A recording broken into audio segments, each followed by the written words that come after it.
Alright, here's how the Mini Linux challenge works. In every Linux command video with a game instructions section in the description, I've hidden a passphrase inside a small pop-up card. Keep an eye out for it and note it down when you spot it.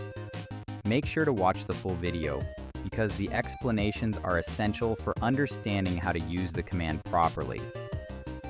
Next, open the video description and look for the GitHub link under Game Instructions. There you'll find the challenge files along with a brief guide. Download the archive, and when you unzip it on your system, you'll be asked for the passphrase you found in the video. Make sure your system has a bash shell and the unzip utility installed. You'll need both to play. Now, a few words about the challenge itself. Once you unzip the archive, cd into the directory. Inside, you'll see a file named Ask Your Fellow Penguin. Open that file to read the instructions for the specific challenge.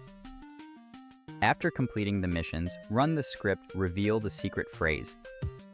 It will output a secret phrase to the papyrus file located in the chest directory. Once you find your secret phrase, share it in the comments. Haven't found it yet? Keep playing. Each phrase is different, so together we'll build the ultimate Linux treasure map. These small challenges are designed to get you hands-on with the command featured in each video and help you understand it more deeply. So please avoid posting the passphrase itself in the comments. It keeps things fun for everyone and supports the effort put into creating these videos. Alright, have fun, explore a little, and good luck cracking the challenges.